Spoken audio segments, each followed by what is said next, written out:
BD news. नमस्कार, मैं हूं आपके साथ वैशाली वर्मा और आप देख रहे हैं बीडी न्यूज। आइए रुक करते हैं आज की खबरों की ओर। इस बार हुए लोकसभा चुनाव में नोटा को कुल 5,33,705 वोट मिले। इनमें इंदौर में सबसे ज्यादा 2,18,674 और सतना में सबसे कम 2,553 वोट मिले।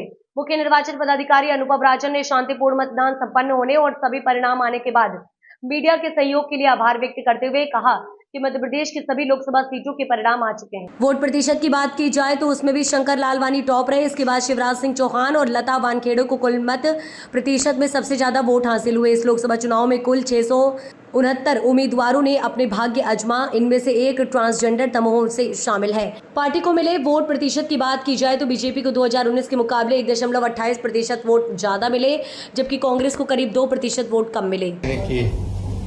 कल काउंटिंग थी, काउंटिंग सभी जगह पूरी हो गई। कल शाम में भी हम लोगों ने आपसे बात की थी। 29 परिणाम भी आ गए और मार्जिन संख्या सब आपको पता है। आज जो हम आपसे चर्चा कर रहे हैं बेसिकली ये एक तरह से जो आपसे सहयोग प्राप्त हुआ है इस पूरे निर्वाचन के दौरान, विधानसभा लोकसभा दोनों में, उसके लिए मैं और हमारे सभी साथी, पूरी टीम आयोग की आपके प्रति आभार व्यक्त करती है, आपका धन्यवाद करती है। सबसे पहले तो ये बात थी। आप पूरे 29 रिजल्ट हमारे पास हैं, वेबसाइट पे भी हैं। जो सबसे ज्यादा मार्जिन से जीत है वो भी आपकी जानकारी में है। इंदौर में 11,75,092 शंकर लालवानी जी की। जो सबसे कम जो सबसे कम मार्जिन से जो जीत है वो अपने यहाँ 52,530 है, 52,530, जो मुरैना में है, शिवमंगल सिंह तोमर। तो मैक्सिमम इंदौर में और मिनिमम मुरैना में। नोटा को लेकर के काफी चर्चाएं रही, सुर्खियां रही। नोटा जो इस बार हुआ है अपने यहाँ, जो फाइनल फिगर है, ईवीएम मशीन का जो नोटा था वो और जो पोस्टल बैलेट था उसका नोटा था वो दोनों मिला दें तो 533,705, 5,33,705, 533,705 नोटा सबसे ज्यादा इंदौर में 2,18,674, 218,674 और सबसे कम सतना में 2,553। जी चाहिए आपको अलग अलग बता दें। ईवीएम में जो नोटा दबाया गया बटन वो है 532,667, 532,667 और पोस्टल बैलेट्स में जो नोटा निकला है वो 1038, टोटल 533,705। पोस्टल बैलेट में भी जो सबसे ज्यादा नोटा है वो इंदौर में है 319। बाकी फिगर अपने पास पूरे पीसी वाइज है, लेकिन उसकी वैसे जरूरत नहीं है जी। चलिए ठीक है। जो पोस्टल बैलेट जो काउंट हुए वो सबसे ज्यादा भिंड में हुए थे, जहां करीब 8,349, और जो सबसे कम काउंट हुए वो दमोह में हुए 2,154।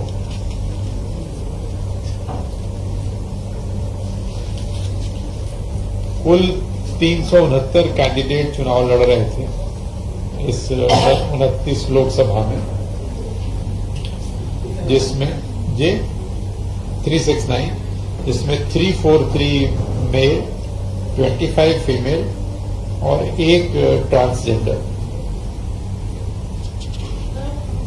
दमोह में एक ट्रांसजेंडर दमोह में।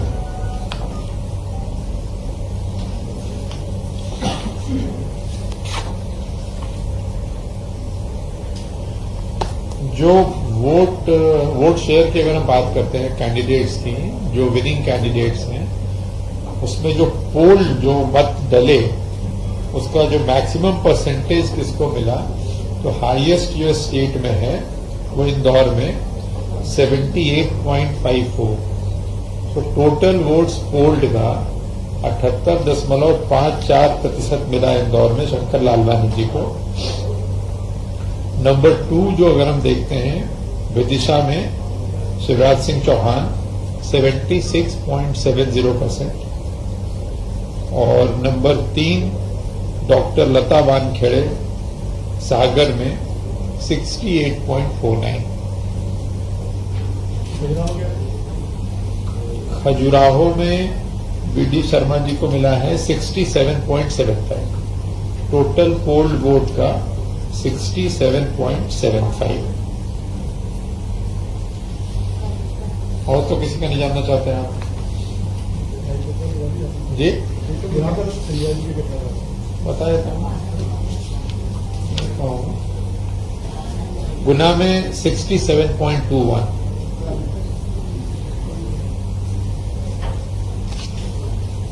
अगर हम पार्टी का वोट शेयर देखते हैं, और हमारे पास वो वाले फिगर भी हमने निकाले हैं 2019 वाले, तो सबसे जैसे इंडियन नेशनल कांग्रेस 2019 में जो वोट शेयर है वो 34.50,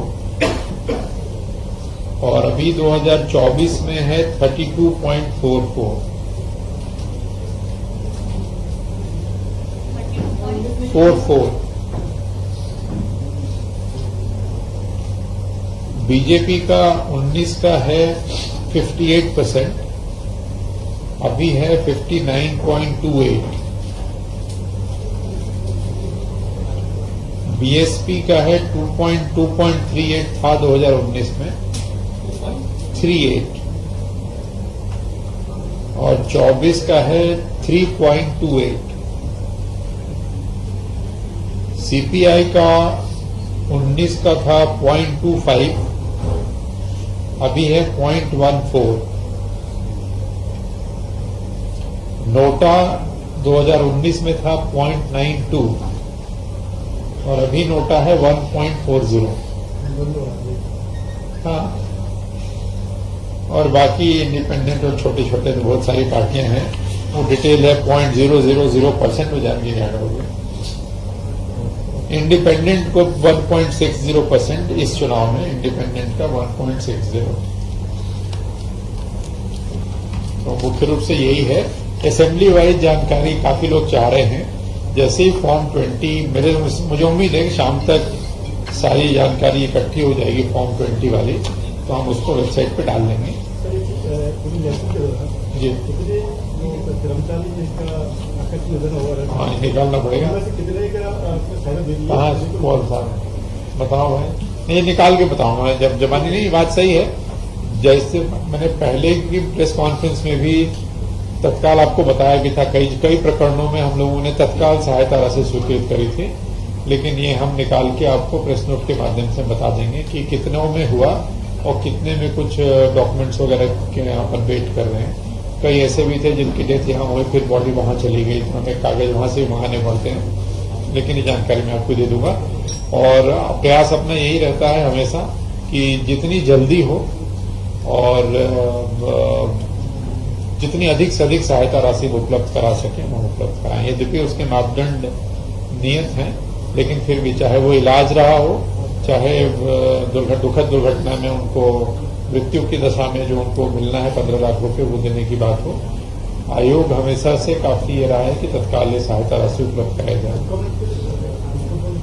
अनुकंपा नियुक्ति विभाग देता है, तो संबंधित विभाग के माध्यम से अपन उसको भी फॉलोअप करते हैं। यदि उनके जो भी सक्सेसर हैं उनके पास वो जो भी योग्यता है उसके हिसाब से अनुकंपा नियुक्ति भी दिलाते हैं।